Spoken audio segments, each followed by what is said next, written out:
YouTube. Welcome to the Sugar Star Bakery, produced by Lavender Industries. I'm your host, Sakura Solo, and today we're going to be baking a delicious rose cake. Alright, let's check our ingredient book for what we need.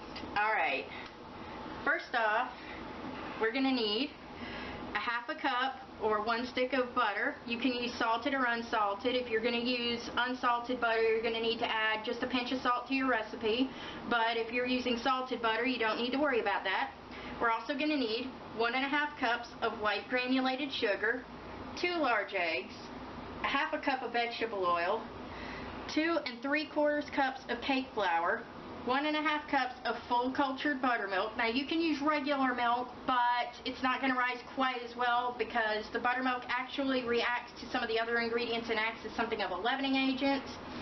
And we're also going to need a teaspoon of baking powder, a teaspoon of baking soda, 1 tablespoon of white distilled vinegar, 1 tablespoon of rose paste, and 1 teaspoon of French vanilla extract. Now the rose paste, I actually got this at an Asian market. However, they are no longer in business due to unfortunate circumstances, but you can still buy it online. It's the Aroma Pasta Rosin, which is rose paste. You can tell I've used this bottle quite a bit.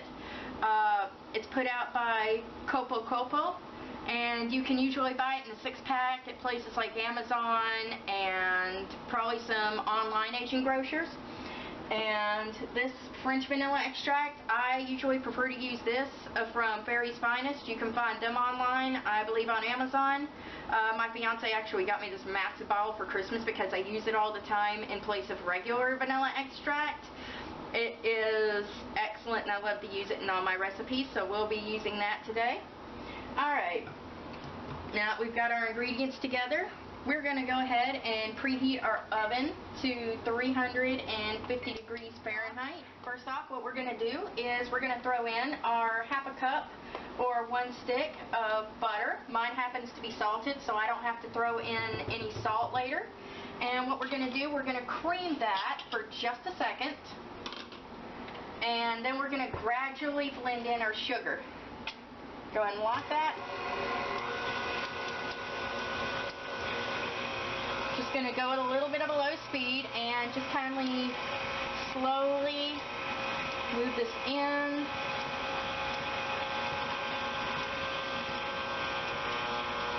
That was a little bit faster than I intended, but we'll work with it.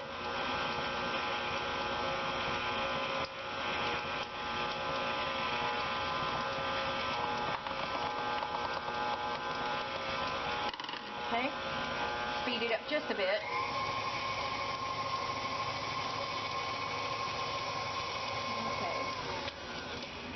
Alright, next we're going to add our eggs. We're going to go ahead and start it at a low speed. And also, little note, always crack your eggs in a separate bowl. Always, always, always. Because you never know when you might have a bad egg, and if you crack it directly into your mixture, that's lost ingredients and you're going to have to cut it. So, let's go ahead and add these in. Just let that slowly blend in. You don't want to blend it in too fast at this point because you don't want to beat all the air out of your mixture. So, just want to...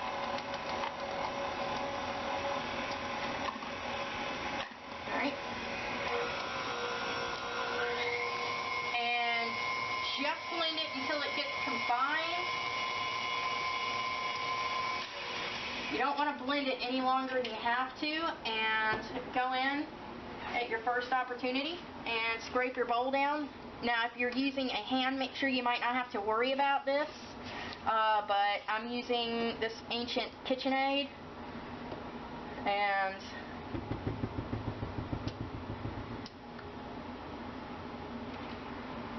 so go ahead and blend that until it's nice and creamy and smooth. Alright, next we're going to add in our vegetable oil, half a cup. This is what's going to make it really nice and moist at the end of it all because oil does not evaporate like water will. I mean, it will evaporate eventually, but nothing like it. Alright, and we're going to add in our teaspoon of French vanilla.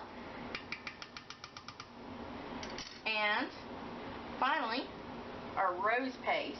And this rose paste is amazing. It is made from actual roses, and not only is it going to give our cake an excellent flavor, but it's also going to give it a lovely natural color. No food coloring, nothing that is going to be artificial, nothing of that nature, just 100% natural color from actual roses.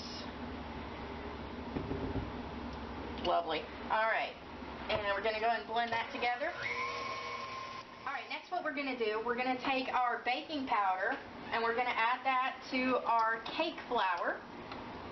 And we're just going to mix that a little bit. Not too much because this cake flour is sifted and we don't want to beat too much of the air out of it, but we do want to get that baking powder just combined.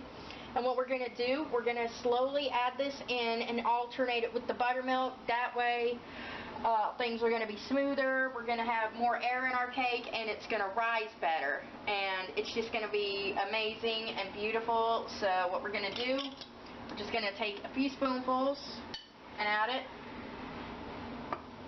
I'm trying to make it look good for the camera. I don't know how good I'm doing, but I'm trying. Okay. A little bit more, like maybe add like a third of it. Like maybe do 3 additions of flour, 2 additions of buttermilk. Also, a little note, when you add in flour, don't have this going too fast. Found that out the hard way.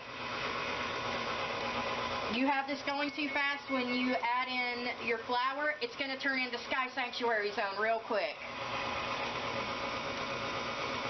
Alright. And go ahead and add in about half of your buttermilk. Now some bakers will tell you add your flavorings to your buttermilk before you add them to your mixture, but I like to add them to the oil because they seem to blend in better that way, and they seem to emulsify better, and mix in with the other ingredients because then they're in the mixture longer. Now correct me if I'm wrong. And I'm going to go ahead and add a little bit more of this. And we're going to add in the rest of the buttermilk.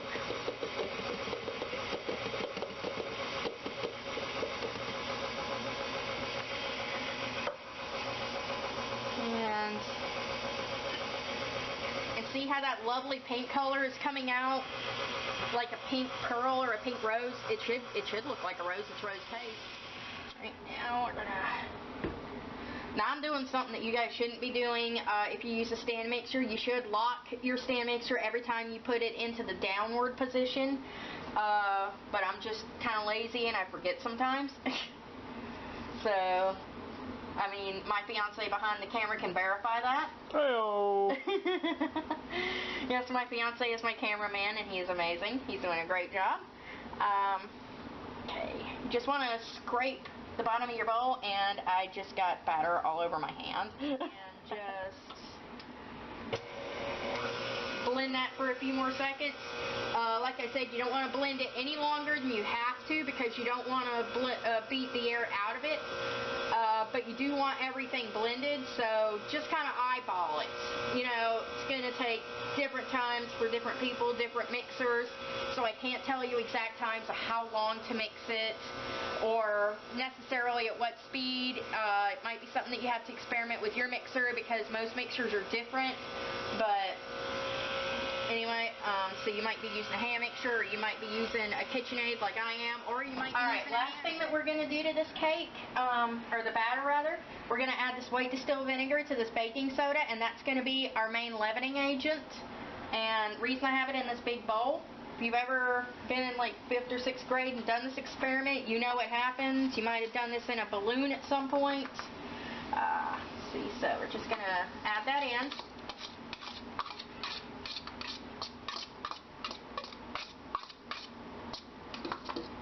And we are not going to mix that in. No, no, no, no, no. That is a big fat no, no. No, no, no. We are not going to do that here. We are going to fold this in, and we are going to be careful not to break the foam. You know, the same principle if you make a cake with egg whites, like a white cake, or if you make a snowflake cake, which I'm going to show you my recipe for snowflake cake in another video. So, good technique is to turn the bowl and bring the spatula up from the bottom each time, and that's a good gentle way to get it into the mixture without actually breaking the foam. Alright, now we're going to be baking our rose cake in 2 9-inch round pans. You can also bake it in 2 8-inch, or this recipe will also make 24 cupcakes, a 9x13 sheet cake, or a bundt cake, and I'll give you the times for those in a minute. But this is my little trick to making sure that you get an even amount in each pan. If you're using 2 pans, I just go 1, 2, 1, 2, and just keep going like that until you use all your batter. Might take a moment longer, but if you're gonna like do a nicely decorated cake or something and you want them even, or evenly sized rather, this is the best way to do it. And so I'm just going to finish filling up these pans, and we will be right back once that's done to show you the baking time and shove them in the oven. Alright, our cakes are in the pans, or the batter is rather, and let's see, our baking times are going to be 30 minutes for 2 9-inch round pans like this. For 2 8-inch round pans, it would be 35 minutes because everything's going to be bunched up and a little bit thicker. For 24 cupcakes, you would go for 20 minutes. For a 9x13 sheet cake, you would go 30 minutes. And for a bundt pan, again, because everything is bunched up, but it's kind of bunched up in a ring, depending on your oven, that can be 30 to 35 minutes.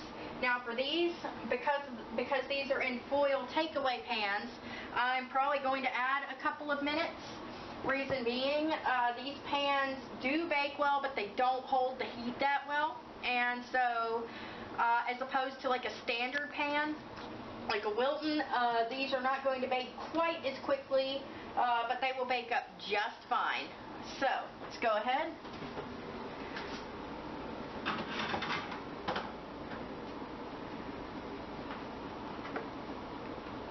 And slip them right in there. Try and keep them in the middle of your rack or close enough. Okay, go over a little bit.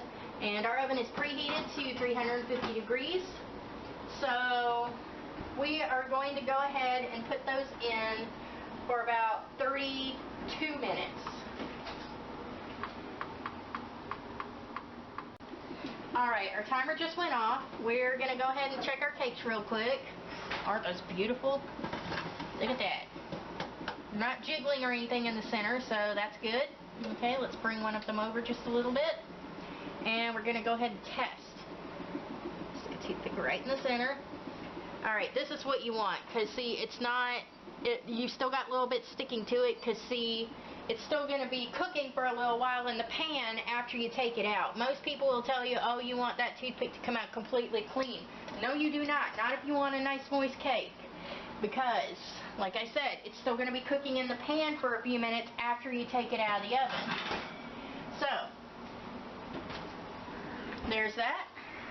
Turn off our oven light, turn off our oven, and we're just going to let these cool for a little bit. They really shouldn't take that long to cool because they're in the foil pans, but they're still going to be cooking because the cakes themselves are holding the heat inside, not just the pans. So we're going to leave those for about 30 minutes to an hour, and we'll see them then. Our cakes are nice and cool, so we are going to give them a quick ice. Check it out. Look at it. That's how you know you got a good cake right there, is if you press down on it and it kind of springs back, kind of spongy like. And that's how you know you got a good cake. Now, don't worry if you have a little bit of browning on the top. That's perfectly fine and perfectly normal. With a cake this moist, you're going to get a little bit of browning on the top while the inside is still done and moist. And so we're going to go ahead and put our icing on. Mix that up a little bit.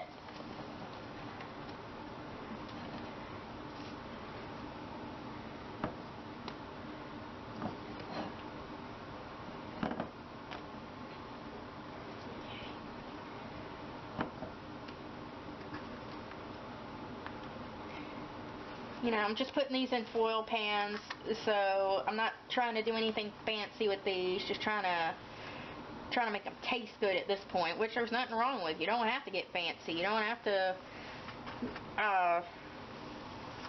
you don't have to be Buddy Velastro or Duff Goldman with it. You just gotta, main thing is to make it taste good and have fun. Well, I hope y'all enjoyed today's episode. Hope you picked up some nice tips. Hope you try out this cake for yourself, and above all, I hope y'all had a good time.